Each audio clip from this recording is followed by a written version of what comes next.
Acting and boxing are two separate things, and we try to we like to keep them separated. When I'm in the ring, it's strictly boxing. When I'm out of the ring, it's other things. So, but it's a great opportunity, and I hope that that too is a success for us all. All right, well, no Rocky movie has not been a success so far, so the movie should work. Congratulations. Thank you.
Charlie Husstetter becomes another first-round knockout victim of Tommy Morrison.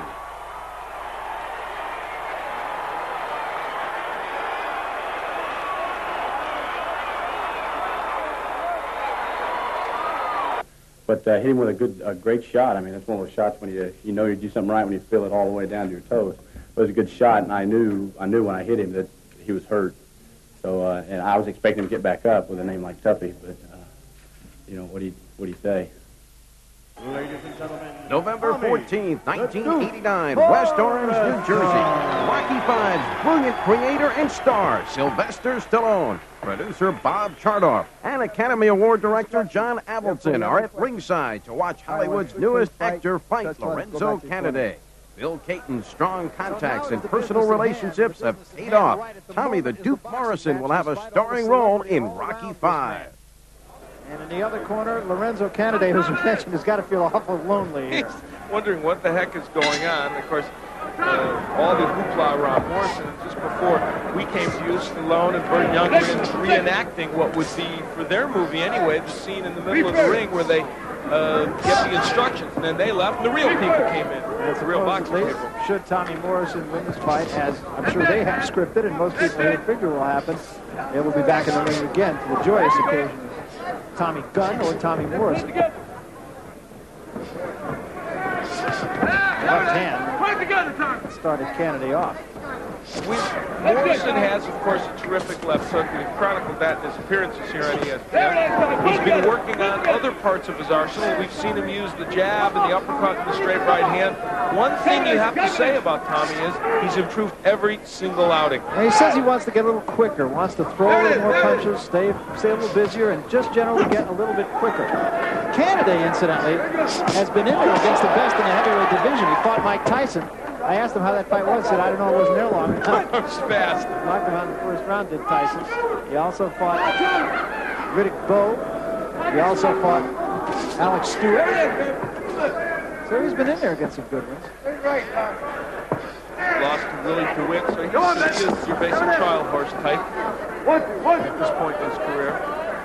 So he wanted to try to wait for Morrison. Assumably that means he won't have to wait too long.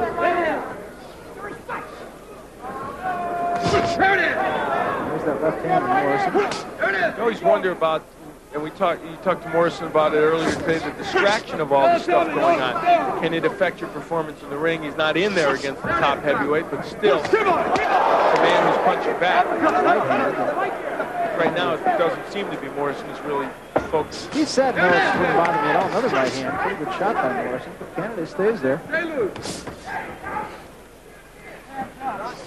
He said he thought about being an actor at some point, but he figured it wouldn't come for 5 or 6 years. And here he is, 20 years old, and he's going to be in Rocky VI. It's a brilliant strategic ploy by Bill Cayton, his manager, to get him all that attention. And if he continues to develop as a boxer, it'll put him in that much stronger position. But the boxing, of course, is important because he's got to keep getting better and being in a position to beat these top people. And of course, they're talking about him facing Jim Quintillis on the undercard of Duran Leonard. So The time span for him, unlike that of Ray Mercer, who we'll see later tonight, is much more relaxed. About 2 years, they say, the mouthpiece flew out of Morrison's mouth, and they will stop the fight to put the mouthpiece back. It was Kennedy's mouthpiece, if they could pardon.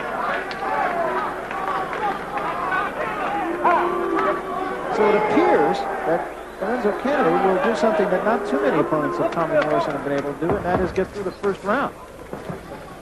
a moral victory at least. Kennedy's credit, he's not running. He's staying there fighting Morrison. Kennedy has done just that.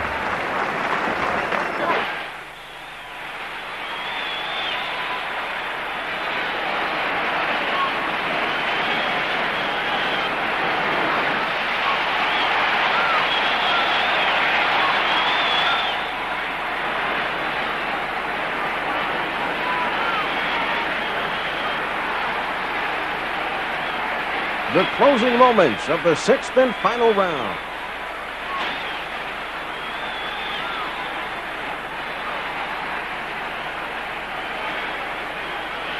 With Rocky V cameras recording this real fight, Sylvester Stallone, playing Rocky Balboa, Tommy's trainer, enters the ring to complete the scene.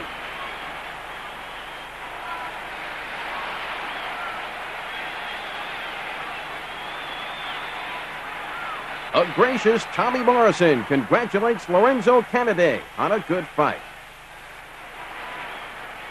Although there was enormous added pressure of the Rocky V filming, Morrison adds another victory to his unblemished record.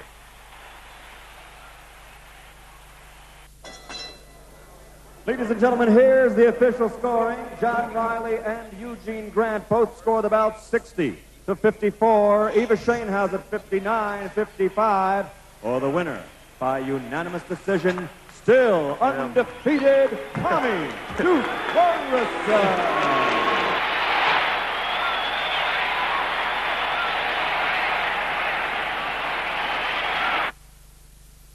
This is the new boxing mecca of Las Vegas, the $600 million Mirage Hotel.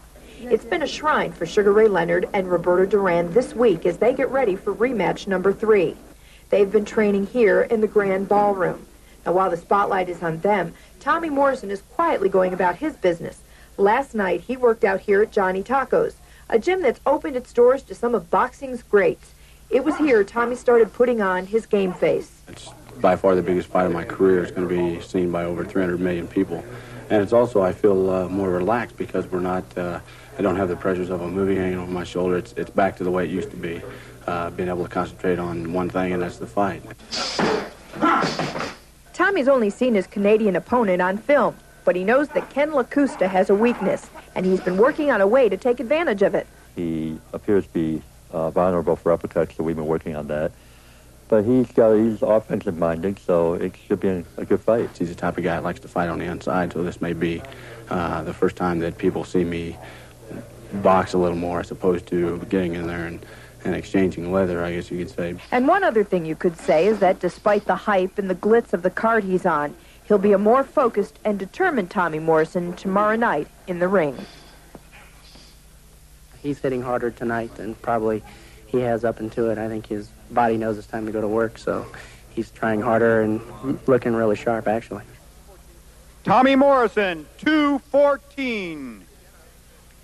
Kenny LaCusta, 218. They're close in weight and in height, but from there the differences begin. Tommy has the advantage in the tail of the tape. He has 6 inches more in his reach. When it comes to age, Tommy has 14 years on his opponent. 20-year-old Tommy Morrison, of course, Ray Mercer getting a lot of attention by virtue of his gold medal Olympic victory. Morrison not having anything like that to hang his hat on, but he won 222 amateur bouts against only 20 defeats, made the semifinals of the National Golden Glove. And Tim, he can punch with that left hook. Ken LaCusta in red, Morrison in black. His last outing, a 6-round decision over Lorenzo Kennedy, and like Ray Mercer, he was unhappy with that performance. His director, Sylvester Stallone, might have been too, because that's a fight that they used to film during the filming of Rocky V, and they were, I'm sure, expecting a 1 or 2 round knockout from the hero, and they didn't get it. Well, they thought it was a very disappointing performance, but his manager, Bill Caton, said there were so many distractions with the Sylvester. There he There's goes. a big left hook. There's that left hook. LaCusta down. I need to tell you that left hook is going to be early knockout.